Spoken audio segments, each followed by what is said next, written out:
Very good evening everyone. चलिए बच्चों start करने जा रहे हैं बेटा आप सभी के साथ आज का सेशन। बेटा आज हम सबसे पहले रिवाइज करेंगे अकाउंटिंग स्टैंडर्ड 17। बेटा accounting standard 17 is on segment reporting. बेटा सेगमेंट रिपोर्टिंग के स्टैंडर्ड की बात करके चलें। सबसे पहले तो एप्लीकेबिलिटी के ऊपर बात होती है। तो एप्लीकेबिलिटी की बात करके चलूं तो बेटा देखो, जो भी कंपनीज होती हैं विच आर नॉन एसएमसी, उसके ऊपर तो ये वाला स्टैंडर्ड लगेगा ही लगेगा। उसके अलावा जो लार्ज एंटिटीज होंगी उसके ऊपर ये वाला स्टैंडर्ड लग जाएगा। आप नोट्स के अंदर यहाँ पे देख रहे हो, other than corporate entity level one, बेटा वो पहले क्लासिफिकेशन होती थी लेवल 1 2 3 4। अब लेवल 1 2 3 4 की क्लासिफिकेशन नहीं है, तो आज की डेट में लेवल वन की जगह क्या लिखेंगे हम? लार्ज एंटिटी जो है हम लिखकर चलेंगे। तो लार्ज एंटिटी के ऊपर बेटा ये वाला स्टैंडर्ड लग जाएगा। बेटा ये जो स्टैंडर्ड है वो एक डिस्क्लोजर स्टैंडर्ड है, ठीक है। और ये एप्लीकेबल होता है उन एंटिटीज के ऊपर जो भी अपनी फाइनेंशियल स्टेटमेंट प्रेजेंट करके चल रही है, चाहे वो फिर स्टैंड अलोन है चाहे वो कंसोलिडेटेड है। ये स्टैंडर्ड अगर आप अप्लाई करके चल रहे हो तो आपको इसको 100% यानी कंप्लीटली फॉलो करके चलना होगा। आप ऐसा नहीं कर सकते कि कुछ पार्ट फॉलो कर रहे हो कुछ नहीं कर रहे। You can not do that.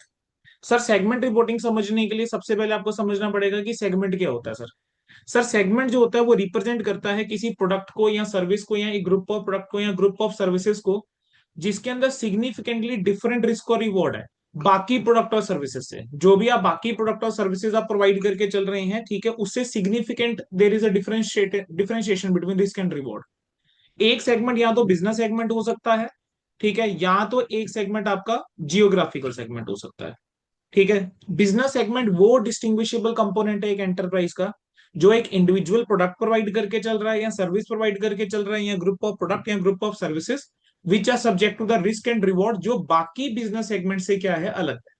अब क्या क्या फैक्टर्स जो है वो कंसीडर करे जाते हैं कि क्या एक जो प्रोडक्ट है या सर्विसेज है वो रिलेटेड है या नहीं है। सबसे पहले आ जाता है नेचर ऑफ द प्रोडक्ट और सर्विसेज, कि भी जो प्रोडक्ट है उसकी नेचर क्या है, सर्विसेज जो है उसकी नेचर क्या है। सर दूसरा क्या आ जाता है कि nature of the production process, कि what is the production process that is being followed, ठीक है, कि मैनुअल है, सेमी मैनुअल है, ऑटोमेटिक है, क्या है। अगला आता है type and class of the customer. कह रहे हैं कि जो कस्टमर है वो किस टाइप का कस्टमर है, what is the class of customer, ठीक है। मेथड आप क्या यूज करके चल रहे हो किस चीज के लिए, ठीक है, डिस्ट्रीब्यूट करने के लिए प्रोडक्ट या सर्विस को, what is the method that you are being using. और लास्ट आता है कि अगर एप्लीकेबिलिटी है तो रेगुलेटरी रिक्वायरमेंट क्या है जो उसके ऊपर एप्लीकेबल है, बैंकिंग है, इंश्योरेंस है या पब्लिक यूटिलिटीज है, that what is the applicability requirement. तो ये चीज बेटा आपकी आ जाती है किसके अंदर, ठीक है, क्लासिफाई करने के लिए फैक्टर्स जो आप कंसीडर करके चलते हो कि जो प्रोडक्ट है या सर्विसेज है वो क्या इंटर रिलेटेड है। इस चीज के लिए बेटा आपका जो है ये आ जाता है। सर नेक्स्ट आपके पास क्या आता है, geographical segment. Sir geographical segment की अगर आप बात करके चलेंगे तो जियोग्राफिकल सेगमेंट के अंदर क्या आता है, जस्ट अ सेकंड।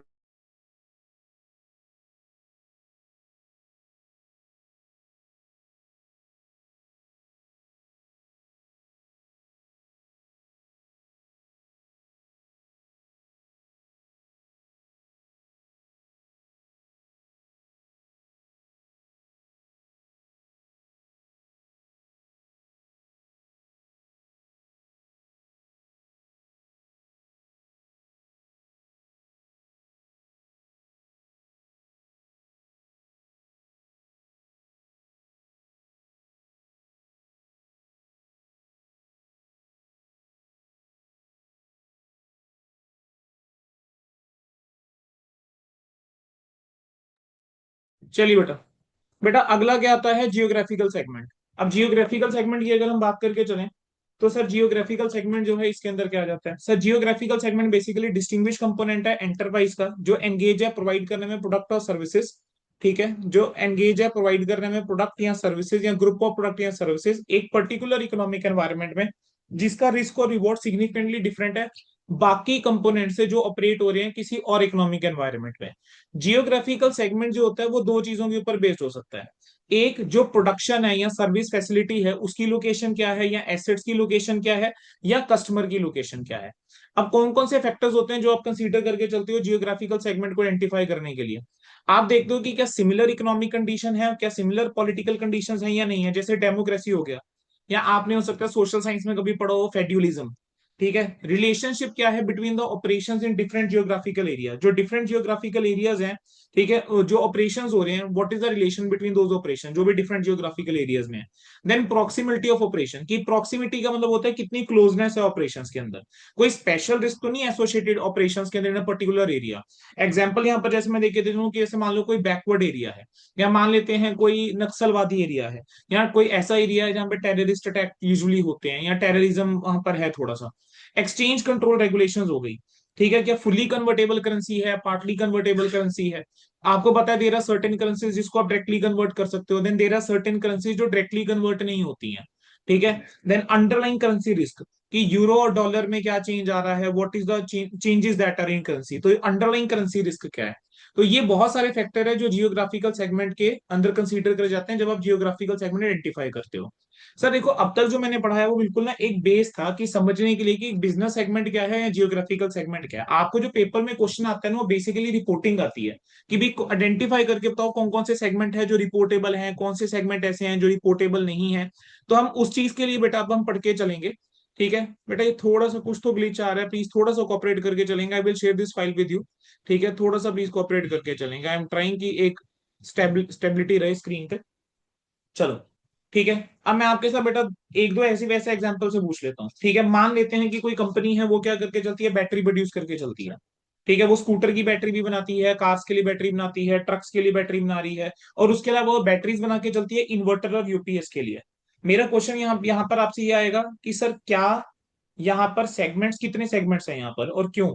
ठीक है, अगर आप सोच के देखो, सर एक बिजनेस सेगमेंट वो सेगमेंट होता है जो कि डिस्टिंग्विशेबल कंपोनेंट है, ठीक है, in terms of the risk and reward from the others. अब यहाँ पर बेसिक प्रोडक्ट तो बैटरी हो गया, लेकिन मुझे बस इतना बताना कि जो स्कूटर कार्स इन सब की यानी ऑटोमोबाइल की बैटरी होगी, क्या उसके अंदर रिस्क और रिवॉर्ड या उसके रिलेटेड जो गवर्नमेंट पॉलिसीज हैं वो अलग होंगी। ठीक है, और जो रिस्क और रिवॉर्ड एसोसिएटेड होगा with the UPS and the inverter batteries क्या वो अलग होगा। ठीक है, जब दोनों अलग अलग होंगे रिस्क और रिवॉर्ड आप डिफरेंशिएट कर सकते हो ना बिटवीन दीज टू। मतलब एक आप कह रहे हो कि बैटरी ऑटोमोबाइल के लिए है, दूसरी आप बैटरीज बोल रहे हो कि वो इन्वर्टर यूपीएस के लिए है। ठीक है, तो यहां पर आप दो सेगमेंट बनाकर चल सकते हो।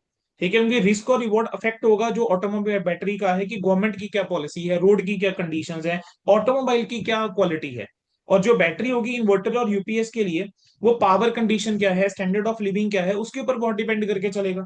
ठीक है, अब उसके बाद बेटा नेक्स्ट हमारे पास जो आ जाता है, मुझे आपको जो समझा के चलना है वो ये है कि सेगमेंट रेवेन्यू क्या होता है। ठीक है सर, सेगमेंट रेवेन्यू क्या होता है, कहेंगे जो भी revenue which is directly attributable to a segment, कि हाँ ये रेवेन्यू जो है वो इस सेगमेंट को बिलोंग करता है।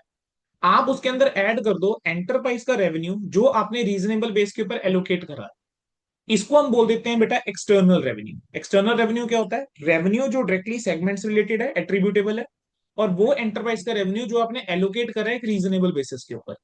ठीक है, उसके अंदर आप ऐड कर दीजिए बेटा जो आपका inter segment revenue, you just add the inter segment revenue, आपके पास क्या आ जाएगा, टोटल सेगमेंट रेवेन्यू आ जाएगा। ठीक है, इंटर सेगमेंट रेवेन्यू आप ऐड करो, आपके पास क्या आएगा, टोटल सेगमेंट रेवेन्यू।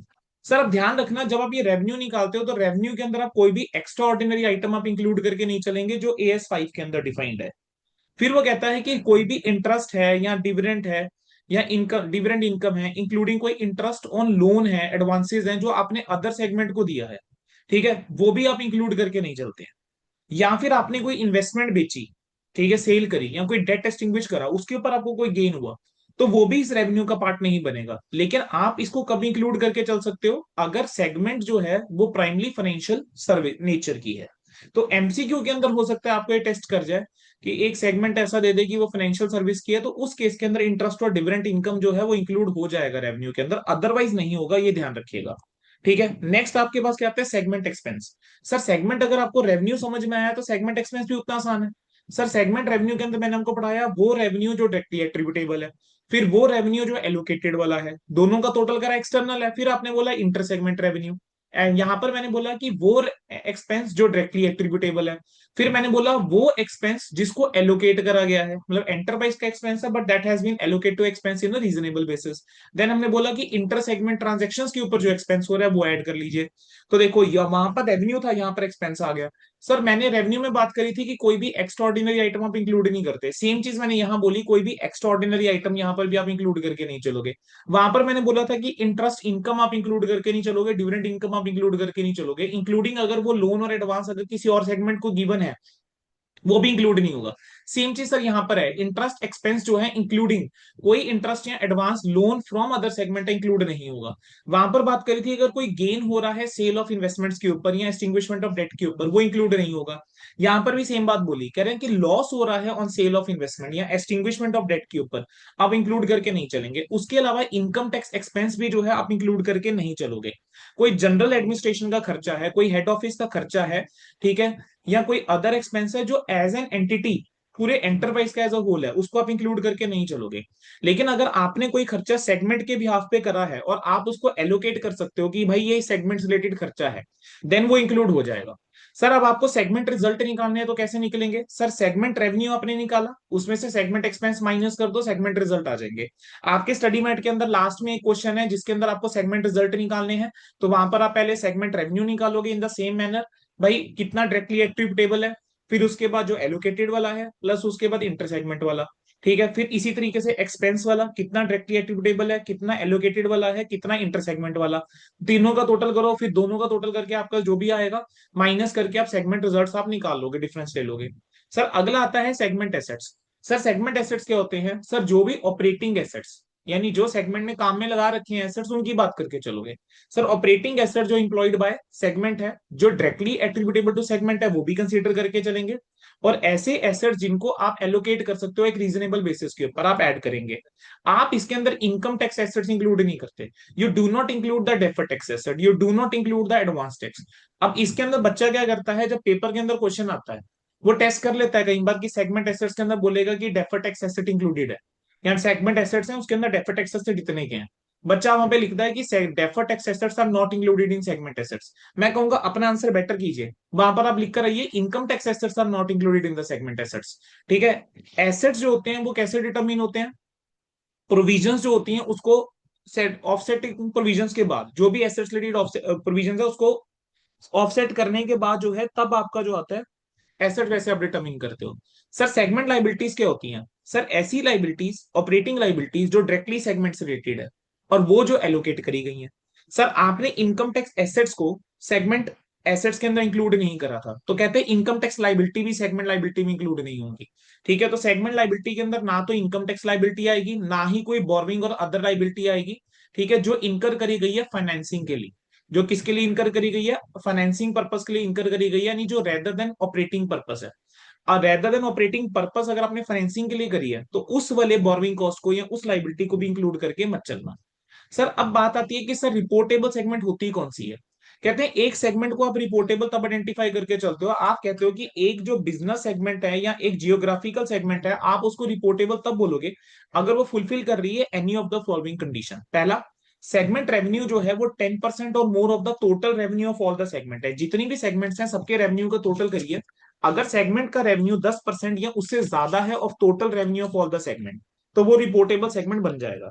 सर अगला पॉइंट क्या आता है कि सेगमेंट के रिजल्ट्स, चाहे वो प्रॉफिट में है चाहे वो लॉस के अंदर है, ठीक है, चाहे प्रॉफिट में चाहे वो लॉस के अंदर, इस 10% और मोर, 10% या उससे ज्यादा है of the combined result of all the segment in profits, combined result of the all the segment in losses.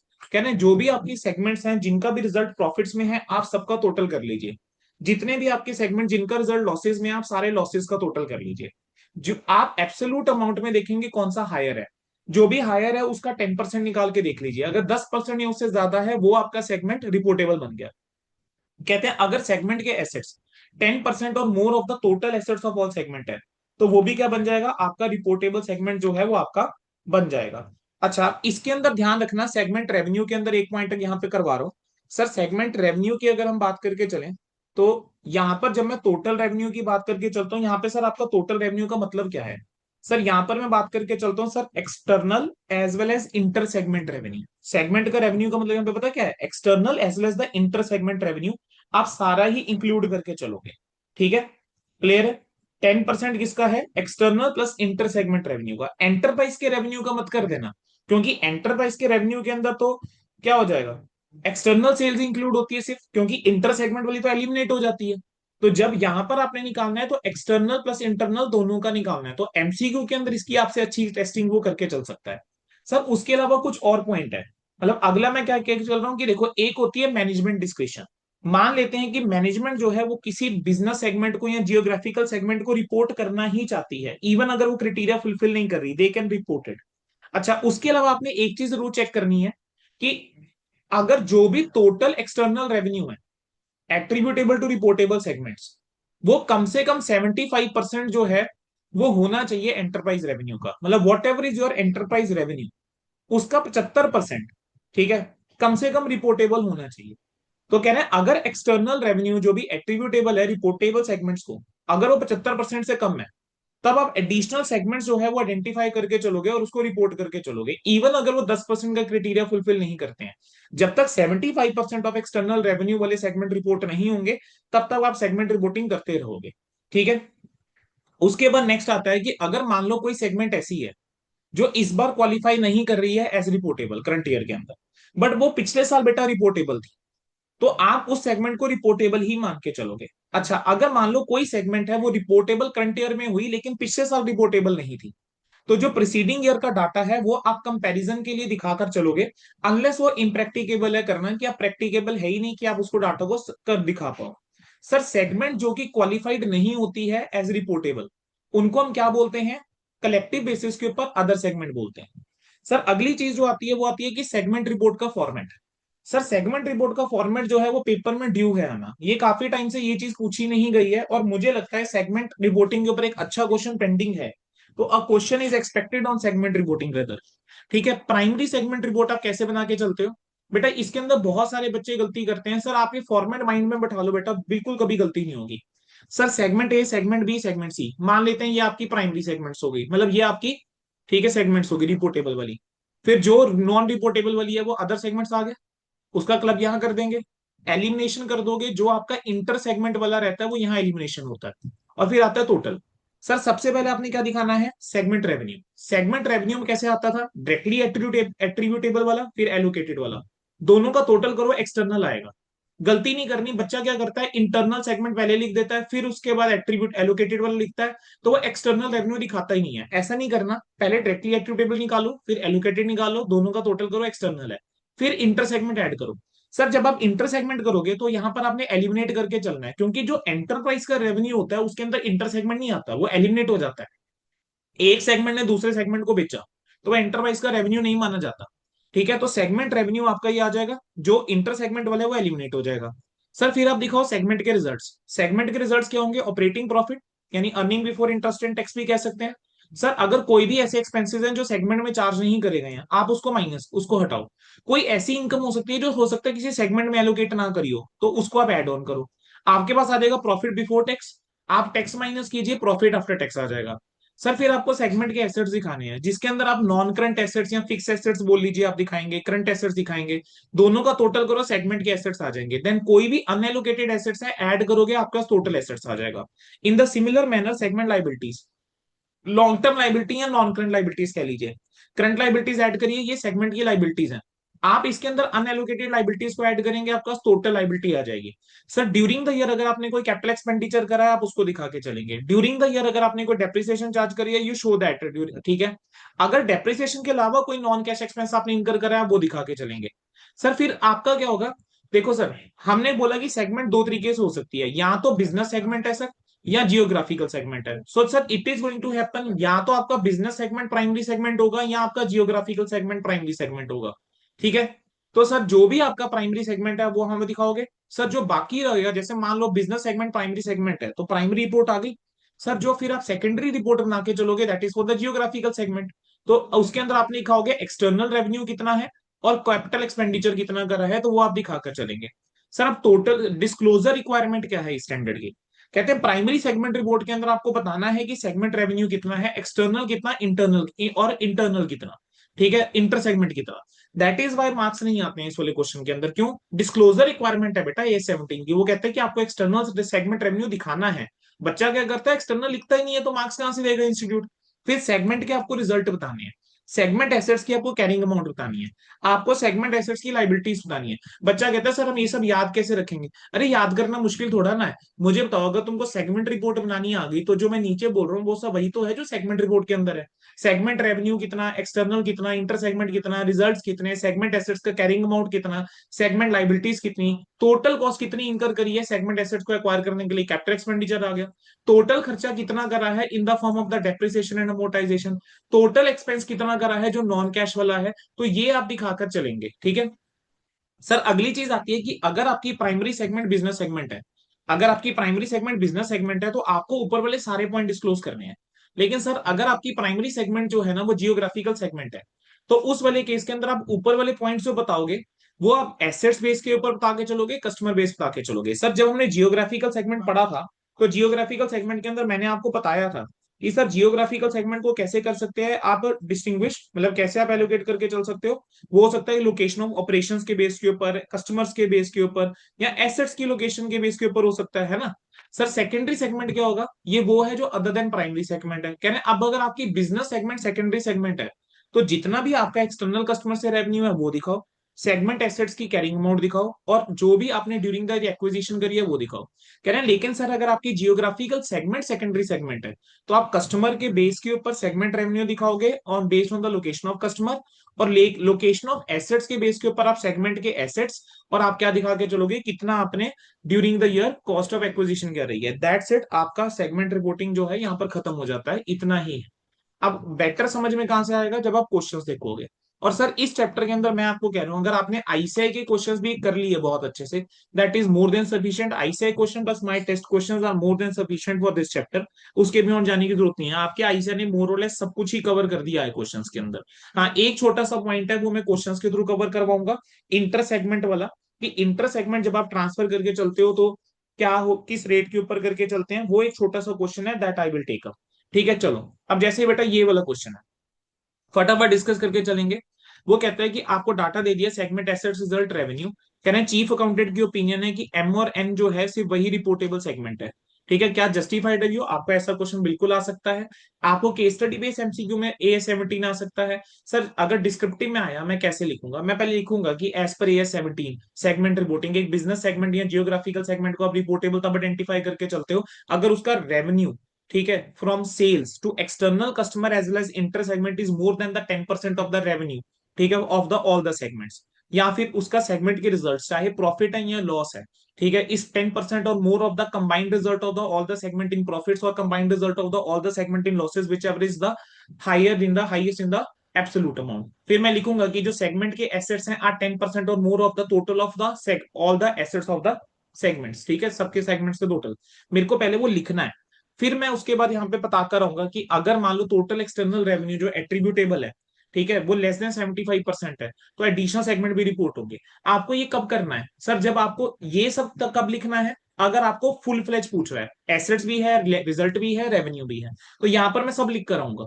ठीक है, लेकिन अगर मान लो क्वेश्चन सिर्फ रिजल्ट के ऊपर है तो बेटा सिर्फ आप रिजल्ट वाला लिखो। ठीक है, अगर एसेट्स के ऊपर है सिर्फ एसेट्स वाला क्राइटेरिया बता करो, रेवेन्यू के ऊपर है तो सिर्फ रेवेन्यू वाला क्राइटेरिया बता करो। ठीक है, अब अगर चलो सेगमेंट के एसेट चेक करो, सो टोटल तो उसने दे रखा है, हमारा काम आधा काम तो कम कर दिया। टोटल उसने पहले ही दे रखा है 200 का टोटल है, यानी जो भी 220 या उससे ज्यादा है वो रिपोर्टेबल है। तो अगर मैं देखूं तो मेरे MNOPQR, MNOPQ ये सारे रिपोर्टेबल हो गए। सर अगर मैं सेगमेंट रिजल्ट्स वाले के पेपर जाऊं तो प्रॉफिट्स वाले चेक करो।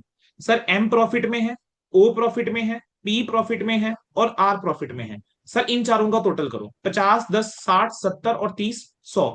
सर अगर मैं अब लॉसेस वालों का टोटल करूं, 190 और 10, 200, तो एब्सोल्यूट अमाउंट में कौन सा हायर है सर? 200। तो 200 का 10% कितना हुआ? 20।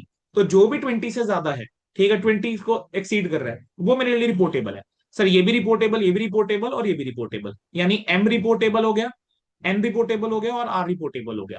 सर अगर सेगमेंट रेवेन्यू देखता हूं तो 1200 है। सर 1200 का 10% 120, तो उस हिसाब से कौन से रिपोर्टेबल हुए? सर ये दोनों रिपोर्ट हुए। अच्छा चेक जरूर करना, मेक इट एन हैबिट, आपने चेक जरूर करके चलना है। सर वैसे तो इस केस में सेगमेंट एसेट्स और रिजल्ट्स के चलते सारे ही लगभग आपके रिपोर्टेबल हो गए हैं, तो यहां चेक करने की रिक्वायरमेंट नहीं, लेकिन अदरवाइज आप चेक करके चलोगे। ठीक है, 300 प्लस 620 कितना हुआ? 920 हुआ। सर 920 को मैं 1200 से डिवाइड करता हूँ सर, 75% से ज्यादा है, तो एक्सटर्नल वाला क्राइटेरिया मेरा फुलफिल हो रहा है। ठीक है, तो मुझे और सेगमेंट्स को रिपोर्ट करने की रिक्वायरमेंट नहीं है। लेकिन अगर मान लो 75% फुलफिल ना हो रहा होता तो मुझे और एडिशनल सेगमेंट्स रिपोर्ट करने पड़ते। अच्छा सर, ये वाले क्वेश्चन की मैं आपसे बात कर रहा था। थ्योरी में सर कई बार पूछ लेता है या एमसीक्यू में टेस्ट करके चल सकता है कि एक कंपनी जो है सर वो इंटर सेगमेंट ट्रांसफर करके चलती है, किसके ऊपर, कॉस्ट लेस 10% के ऊपर। ठीक है, लेकिन मार्केट प्राइस जनरली कितना है, वो 25% अबव कॉस्ट है। कह रहे हैं क्या कंपनी जो पॉलिसी फॉलो करके चल रही है वो करेक्ट है? तो ये देखो यहाँ पर क्या आता है, कह रहे हैं जो इंटर सेगमेंट ट्रांसफर है वो किसी भी बेस के ऊपर हो सकता है। मतलब आप क्या कर चलोगे, जो भी इंटर सेगमेंट ट्रांसफर है आप उसको मेजर करके चलोगे उस बेस के ऊपर जो एंटरप्राइज एक्चुअली यूज कर रही है, मतलब जिस प्राइस के ऊपर आप एक्चुअली ट्रांसफर करते हो आपको वही बेस लेना है। कह रहे हैं अब आप किस पे, और आपको डिस्क्लोज करके चलना है। अगर कोई चेंज हुआ है आपको वो भी डिस्क्लोज करना है। अब एंटरप्राइज की अपनी पॉलिसी हो सकती है, हो सकता है कि वो कॉस्ट के ऊपर ट्रांसफर कर रहा है, हो सकता है वो बिलो कॉस्ट ट्रांसफर करे, हो सकता है वो मार्केट प्राइस के ऊपर ट्रांसफर करके चले। कहने जो मर्जी पॉलिसी फॉलो करो हमें कोई दिक्कत नहीं है, लेकिन बस उसको डिस्क्लोज करना, कंसिस्टेंटली फॉलो करना।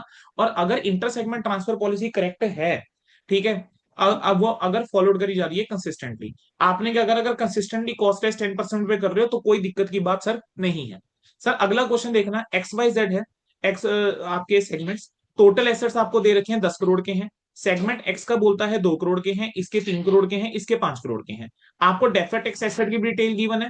ठीक है, तो 0.50, 0.40, 0.30, सर ये तीनों माइनस कर देना, क्योंकि मैं लिख कर आऊंगा कि income tax assets are not included in the segment assets. तो ये आ जाएगा 1.5, ये आ जाएगा 2.60, ये आ जाएगा 4,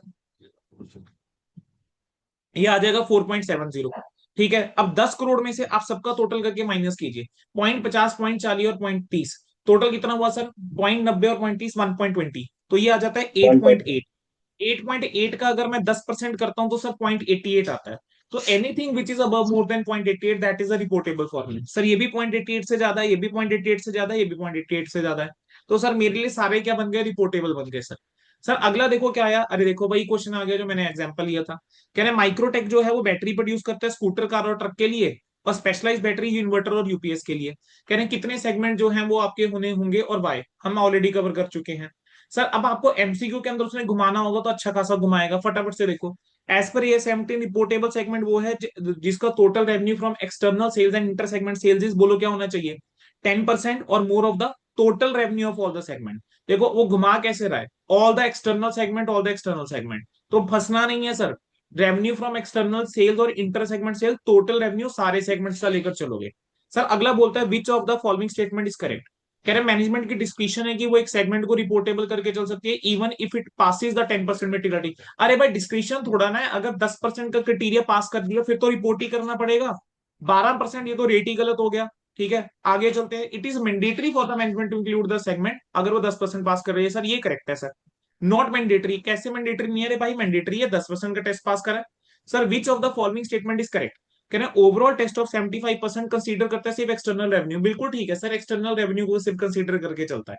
ठीक है, नेक्स्ट क्या है, which of the following statement is correct. कह रहे हैं 10% of the test computed on based on the revenue consider both internal and external, बिल्कुल करेक्ट है। अगले ऑप्शन भी पढ़ के देख लो, कह रहे हैं 10% सिर्फ एक्सटर्नल कंसीडर करता है, गलत हो गया। सिर्फ इंटरनल कंसीडर करता है, गलत हो गया। कह रहे हैं मैनेजमेंट की चॉइस है, ऐसे कैसे मैनेजमेंट की चॉइस है। ठीक है, A17 जो बोल रहा है वो करने का। Sir which of the following statement is correct. ठीक है, in case of 10% test based on profit or loss we need to consider that any segment whose profit or loss of 10% और more than the net profit or net loss respectively of all statement taken together. नहीं sir, क्या होता है, combined result of the all segments in profit, combined result of और segment in losses which ever is higher in the absolute figure, उसको आप लेकर चलोगे। Sir ये लाइन कहां लिखी हुई है, सर ये यहां लिखी हुई है, which ever is higher in absolute figure. तो सर मेरा ऑप्शन नंबर 2 भी करेक्ट है, फॉल्स है, गलत है। ऑप्शन नंबर 4 भी गलत है, तो करेक्ट कौन सा हो गया, थर्ड ऑप्शन। सर अगला क्वेश्चन देखो, वही सेगमेंट एसेट्स वाला क्वेश्चन, जस्ट वैल्यू चेंजेस। ठीक है, नेक्स्ट क्वेश्चन देखो। ठीक है, 5 बिजनेस है, आपको प्रॉफिट और लॉस दे रखे हैं, क्या करोगे सर। सर 225 है, 25 है, सर इन दोनों का टोटल करता हूं 250 आता है। सर 175, 20 और 105, सर इन तीनों का टोटल करता हूं 300 आता है। सर दोनों में से हायर कौन सा, 300। सर 300 का 10% कितना हुआ सर, 30। 30 से जो इस ज्यादा reportable, sir reportable reportable reportable, sir reportable कौन से हो गए सर, ए रिपोर्टेबल हो गया, सी रिपोर्टेबल हो गया, ई ए रिपोर्टेबल हो सी गया। ई। लेकिन पूरे मार्क्स कब मिलेंगे, पूरे मार्क्स तब मिलेंगे जब प्रॉपर लिख कर आओगे कि एज पर A17 एक बिजनेस सेगमेंट या जियोग्राफिकल सेगमेंट जो है वो आइडेंटिफाइड एज रिपोर्टेबल है, अगर सेगमेंट के results weather profit or loss is 10% or more of the combined result of all the segments in profit or combined result of the all segment in losses, whichever is higher in the absolute amount, whichever is greater in absolute amount. तो in this case जो combined result है segment in losses का that is 300, 300 का 10% is 30, तो अगर 30 से exceed करके चल रहा है वो रिपोर्टेबल है। सर देखो अगला क्वेश्चन है वही प्रॉफिट और लॉस वाला आया, इजिली मैनेजेबल सर। सर अगले क्वेश्चन की तरफ ध्यान दो। सर अगला क्वेश्चन जो है वो आपको 6 सेगमेंट के बारे में दे दिया। देखो सर मैंने बोला ना उसने टेस्टिंग करनी है, घुमाएगा भाई तुमको। Inter segment sales, external sales. अब जिस बच्चे ने ढंग से पढ़ा होगा उसको पता है सर दोनों को ऐड करना है सेगमेंट रेवेन्यू को और फिर देखना है। जिस बच्चे ने ढंग से नहीं पढ़ा होगा सर वो फंस जाएगा। वो क्यों फंसेगा? क्योंकि वो उसको कंफ्यूज हो जाएगा सर इंटर सेगमेंट था या एक्सटर्नल था, वो सिर्फ एक्सटर्नल को कंसीडर कर लेगा, क्वेश्चन गलत कर बैठेगा। सर आपको दे रखा है, कह रहे हैं रिपोर्टेबल सेगमेंट बताओ कितनी है। सर चलो सर, एक बार के लिए मैं रेवेन्यू को छोड़ देता हूँ, मैं बाकी चेक करता हूँ। सर अगर मैं एसेट्स देखूं तो टोटल एसेट्स है 102750 के। सर 102750 का 10% 10275, तो सर मेरे क्यू को छोड़ के सारे reportable. Sir profit or loss वाली तरीके से चलते हैं। सर 3000 प्लस 1500 प्लस 900 प्लस 600, समझ में आ गया क्या किया? 3000 प्लस 1500 प्लस 900 प्लस 600, तो टोटल ये हो गया 6000। सर 6000 का ये दस यार परसेंट ठीक है, ये उससे शॉर्टर ही है 600। 2250। तो 600 को कंपैरिजन करूं तो सर सारे रिपोर्टेबल हो गए। सर अगर मैं इस वाले क्वेश्चन में नहीं भी देखता हूं ना रेवेन्यू वाला, सर तब भी मेरे सारे रिपोर्टेबल हैं। लेकिन सर अगर ये क्वेश्चन में सिर्फ रेवेन्यू पूछ लेता तब क्या करते सर? सर पहले तो ऐड करना सबको। 4200 प्लस 12300, 3500 प्लस 7750, 1000 प्लस 3500, फिर इन दोनों का टोटल, इन दोनों का टोटल, इन दोनों का टोटल। टोटल कर लिया, आपके पास आएगा बेटा 45750। सर अब आप 45750 का 10% निकालो, 4575 आता है। सर चेक करो, आपके पहले दो 4575 से ज्यादा है, ये दो 4575 से ज्यादा है, यानी एन और क्यू को छोड़ के बाकी सारे रिपोर्टेबल हैं। सर क्योंकि बाकी क्राइटेरिया के चलते सारे रिपोर्टेबल हो चुके हुए हैं, तो मुझे चेक करने की जरूरत नहीं है वो 75% वाला criteria. Otherwise I would have definitely check 75% criteria as well. ठीक है, क्लियर होता है सर? सर उसके बाद आपका देखो अगला क्वेश्चन आया। सर देखो इसके अंदर भी तीनों टेस्ट बोल दिए। ठीक है, तो कोई दिक्कत की बात नहीं है, तीनों टेस्ट हम परफॉर्म करके चल सकते हैं। सर देखो ये वाला क्वेश्चन आया, सर मैं इस क्वेश्चन की आपसे बात कर रहा था। सर कैलकुलेट करना है सेगमेंट रिजल्ट एक मैन्युफैक्चरिंग ऑर्गेनाइजेशन का। ठीक है, अब सेगमेंट रिजल्ट कैसे निकलता था हमने आज ही सीखा सर। सर सेगमेंट रेवेन्यू हमने आज ही सीखा सर। सेगमेंट रेवेन्यू में से आप माइनस कर देना सेगमेंट के एक्सपेंसेस, तो आपके पास सेगमेंट का क्या आ जाएगा? रिजल्ट्स आ जाएंगे। सर कैसे आएगा segment revenue? Directly attributable revenue. सबसे पहले ये लिख दो। सर एंटरप्राइज का रेवेन्यू गिवन है 1,10,000 रुपए। सर 1,10,000 को 542 में बांटो। सर इन दोनों का टोटल करूंगा वो क्या लाएगा? External revenue. Sir external revenue को लिखूंगा inter segment revenue. Sir revenue from transaction with other segment है। ठीक है, ए का दे रखा है transaction from B, transaction from C. तो ए में कितना ऐड हो जाएगा? 110। बी में कितना ऐड हो जाएगा? 75। सी में कितना ऐड हो जाएगा? 150। Sir inter segment revenue add करा क्या आएगा? Segment revenue. सर ये मेरा पहला फिगर बन गया। फिर लिखूंगा segment expenses. Sir segment expenses में सबसे पहले ऑपरेटिंग एक्सपेंसेस डायरेक्टली एट्रीब्यूटेबल वाले आ गए। सर डायरेक्टली एट्रीब्यूटेबल के बाद एलोकेटेड वाले बांटो। ठीक है, एंटरप्राइज एक्सपेंसेस जो एलोकेट करे गए हैं 542 के अंदर ही 77,000 को बांट दो। सर उसके बाद क्या करोगे? ठीक है, उसके बाद जो इंटर सेगमेंट के अंदर एक्सपेंस है वो बांटो। सर डायरेक्टली दे रखे हैं 75 और 6, 40 और 18, 30 और 82, बस टोटल करो और आपने क्या करना है? उसको बांट देना है। टोटल करना है और आपने उसको क्या करना है सर? बांट देना है। ठीक है, टोटल करके आपने बांट दिया तो आपके पास क्या आ जाएगा सर? सेगमेंट के एक्सपेंसेस आ जाएंगे। सर सेगमेंट के एक्सपेंस आपके पास आ गए टोटल करके। सर दोनों का डिफरेंस लो, सेगमेंट का रिजल्ट आ गया। सर ये वाला क्वेश्चन भी पेपर में आया ही नहीं है कभी सर, कभी भी नहीं आया। तो आने का चांस बन जाता है, और फ्री फंड के नंबर है अगर आ जाता है, मतलब ये तो फ्री के नंबर है, बिल्कुल ही फ्री के जमाई। ठीक है सर, अगला क्वेश्चन अगर आप देखोगे फालतू का क्वेश्चन है। ठीक है, मतलब we can actually skip this question, आपने यहाँ पढ़ लेना है, इसको थ्योरी है, रिक्वायर्ड नहीं है मेरे करवाने वाले, मेरी डिस्कशन वाली नहीं है सर। सर इलुस्ट्रेशन नंबर 4 आ गया सर। सर आपको क्या करना है? सेगमेंट रिपोर्ट बनानी थी। ठीक है, किसकी? डिवर्सिफाई लिमिटेड की। सर फॉर्जिंग शॉप दे रखा है, sales to bright bar division 4575। Sir उसके अलावा अदर डोमेस्टिक सेल्स है 90 की, एक्सपोर्ट सेल्स है 6135 की। ब्राइट बार डिवीजन का भी बता दिया, फिटिंग का भी बता दिया। फिर उसके बाद इसने आपको कुछ हेड ऑफिस, फॉर्जिंग, ब्राइट बार, फिटिंग, इन सब की कुछ डिटेल की बना है। सर मैं क्वेश्चन को देखता हूं तो सर मेरे को पेरेंटली क्या लगता है सर? ठीक है, कि मेरी सेगमेंट रिपोर्ट के अंदर मुझे बताओ क्या लग रहा है? सर मेरा बिजनेस सेगमेंट प्राइमरी सेगमेंट लग रही है या जियोग्राफिकल वाली? सर अगर मैं क्वेश्चन देखता हूँ तो जिस हिसाब से बांट रखा है सर, मेरे को तो बिजनेस सेगमेंट ही मेरी प्राइमरी लग रही है। फॉर्जिंग हो गया, ब्राइट बार हो गया, फिटिंग हो गया। तो सर सबसे पहला काम क्या करोगे, आप सेगमेंट रिपोर्ट हेडिंग डालोगे, प्राइमरी सेगमेंट रिपोर्ट बनाओगे। सर कौन कौन सी सेगमेंट बनी मेरी, फॉर्जिंग, ब्राइट बार, फिटिंग। ठीक है, ये लो देखो, फॉर्जिंग, ब्राइट बार, फिटिंग, और ये क्या आ गया, एलिमिनेशन। सर सबसे पहले क्या आता है, segment revenue. Sir segment revenue के अंदर क्या लिखोगे, सर सेगमेंट रेवेन्यू के सबसे अंदर पहले एक्सटर्नल सेल्स लिखनी है, फिर इंटर सेगमेंट वाली लिखना। तो सर मेरे को एक्सपोर्ट सेल्स गिवन है, अदर डोमेस्टिक सेल्स गिवन है। इसी तरीके से यहाँ पर एक्सपोर्ट सेल्स है, यहाँ पर एक्सपोर्ट सेल्स है। तो मैंने क्या करा, देखो सर यहाँ जाके लिखा segment revenue, domestic sales, export sales, दोनों का टोटल करा। मैंने बोला ये मेरी होती है एक्सटर्नल सेल्स। फिर मैंने इंटर सेगमेंट रेवेन्यू ऐड करा। सर इंटर सेगमेंट रेवेन्यू देखो कहां से आया, सर इसने ब्राइट बार को बेचा, ये इंटर सेगमेंट में जाएगा। सर ये 45 इंटर सेगमेंट में जाएगा। ठीक है, तो मैंने इन दोनों का टोटल करा, 4575 प्लस 45। 4575 और 45 का आप टोटल करोगे, आपका आता है 4620।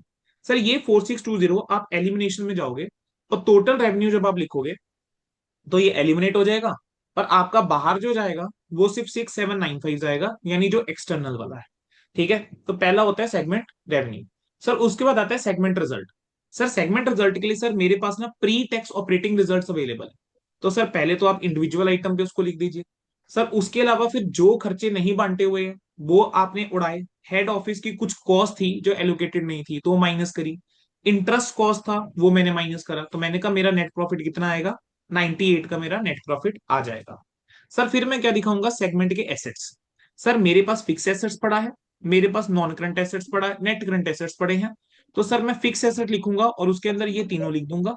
ठीक है, नेट करंट एसेट्स के अंदर ये तीनों लिख दूंगा। ठीक है सर, जो मेरे हेड ऑफिस वाले हैं उसको मैं क्या कर दूंगा, अनएलोकेटेड के अंदर दिखा दूंगा। ये आ गए आपके अनएलोकेटेड 75 और 72। आपके पास क्या आया, टोटल एसेट्स। सर अब आप दिखाओगे सेगमेंट की लाइबिलिटीज। सेगमेंट की लाइबिलिटीज के अंदर बेटा you will take up shop division, ये फॉर्जिंग डिवीजन, और आपका fitting division, forging, bright bar और फिटिंग डिवीजन। आप तीनों लिखोगे। सर ये जो हेड ऑफिस वाली है ये अनएलोकेटेड है, ये सबसे आउटर में चला जाएगा। आपका क्या आ जाएगा, 282। सर इस क्वेश्चन में मेरे पास कोई इंफॉर्मेशन ऐसी नहीं है कि मैंने ड्यूरिंग द ईयर कितना कैपिटल एक्सपेंडिचर करा। अगर होता मैं वो भी लिखता। इस क्वेश्चन में मेरे पास डेप्रिसिएशन की इंफॉर्मेशन नहीं है, अगर होता मैं लिखता। इस क्वेश्चन में कोई भी खर्चा जो अदर देन डेप्रिसिएशन और अमोर्टाइजेशन है, नॉन कैश वाला, मैं सर लिखता। सर इस क्वेश्चन में मेरे पास डिटेल है ही नहीं। सर उसके बाद मैं क्या बताऊंगा, सेगमेंट रिपोर्ट दिखाऊंगा, सेकेंडरी रिपोर्ट दिखाऊंगा, जियोग्राफिकल बेसिस पे। सर डोमेस्टिक हमने कितना करा, एक्सपोर्ट सेल्स कितनी करी, फॉर्जिंग ने मुझे नहीं पता कौन सी कंट्री में करी है, बस एक्सपोर्ट सेल्स लिखा है। सर रवांडा में कितनी करी, मालदीव में कितनी करी। तो मैंने लोकेशन वाइज क्या यहाँ पे दिखा दिया, यहाँ पे लिखा है एक्सटर्नल सेल्स। ऑब्वियसली सर यहाँ पर मेरे पास होता कि कितने एसेट्स हैं, ठीक है, तो मैं वो दिखाता, कितना कैपिटल एक्सपेंडिचर है मैं दिखाता। सर तीनों सबका टोटल करोगे क्या आ जाएगा, 6795। सर आपका पूरा का पूरा AS17 जो है वो यहाँ पर खत्म हो जाता है, दैट्स इट। AS17 इतना ही करना है, प्लस टेस्ट के दो चार क्वेश्चन देख लोगे, that is more than sufficient for AS17। उससे ज्यादा रिक्वायरमेंट जो है वो है ही नहीं बेटा। ठीक है, AS17 जो है आपका यहाँ पर मैंने निपटा दिया सर। ठीक है।